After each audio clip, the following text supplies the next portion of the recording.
ನಮ್ ಭಾಗದ ಪರಿಸ್ಥಿತಿ ಅಣ್ಣ, ಕುಡಿಯಕ ನೀರಿಲ್ಲಾರ್ದೆ ಸಾಯ್ತಕ್ಕಂಥ ಪರಿಸ್ಥಿತಿಯಾಗಿ ನಾವಿದ್ದೀವಿ ಅಣ್ಣ. ಹೆಂಗ್ ಗೊತ್ತಾಗ್ತದೆ ನಿಮ್ಗೆ ಇಲ್ಲಿ ಕೂತ್ ಮಾತಾಡೋರಿಗೆ? ಇವತ್ತು ನಮ್ ಭಾಗದಾಗ ಅಧ್ಯಕ್ಷರೇ ತಮ್ಮ ವಿಚಾರಗಳಿಗೆ ಹೋಲ್ತಕ್ಕಂಥ ಕೊಪ್ಪಳ ಅಜ್ಜವರು ಕಣ್ಣೀರಿಟ್ಟಿದ್ದಾರೆ ಅಧ್ಯಕ್ಷರೇ. ಕಡೇಚೂರು ಬಾಡಿಯಾಲ್ ಫ್ಯಾಕ್ಟರಿಗೆ ಅನೇಕ ಸಲ ನಾನು ಹೇಳಿರ್ತಕ್ಕಂಥದ್ದಿದೆ. ವಿಷಪೂರಿತ ಗಾಳಿ ಏನಂತಂದ್ರೆ ನಾವು ತಿಂತಾ ಇದ್ದೀವಿ. ಇವತ್ತು ಕೊಪ್ಪಳ ಅಜ್ಜವರು ಮೊನ್ನೆ ಕಣ್ಣೀರಿಟ್ಟಿದ್ದಾರೆ.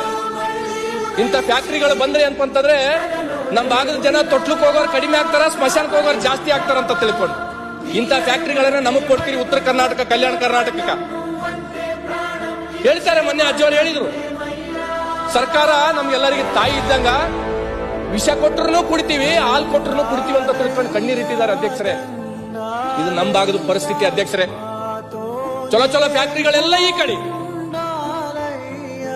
ವಿಷ ಗಾಳಿ ಅಂತಂದ್ರೆ ಅದರಿಂದ ಬಂದಿ ಅಂತಂದ್ರೆ ಸಾವುಗಳು ಆಗ್ತಕ್ಕಂಥವೆಲ್ಲರ ಉತ್ತರ ಕರ್ನಾಟಕ, ಕಲ್ಯಾಣ ಕರ್ನಾಟಕ. ಇದು ಯಾಕೆ ತಾರತಮ್ಯ? ಯಾರ ಮುಂದೆ ಹೇಳಿದಕ್ಕೆ ಅಧ್ಯಕ್ಷರೇ? ನಾವು 80 ವರ್ಷದಾಗ ಗ್ಯಾರಂಟಿಗಳಿಂದ ಏನ್ಪಡ್ತಾರೆ ನಮ್ಮ ಮಾನದಂಡ ಆಗಂಗಿಲ್ಲ ಅಂತ ನಮ್ಮ ಸೋದರು ಹೇಳಿದ್ದಾರೆ ನಿನ್ನೆ ಅಧ್ಯಕ್ಷರೇ. ಗ್ಯಾರಂಟಿಗಳಿಂದ ಸರ್ಕಾರಗಳು ನಡೀತಾವ, ಗ್ಯಾರಂಟಿಗಳಿಂದ ಓಟ್ಗಳು ಬೀಳ್ತಾವ ಅಂತ ತಿಳ್ಕೊಂಡಿಲ್ಲ ಯಾರು ನಾವು ಅನ್ಕಂಗಿಲ್ಲ.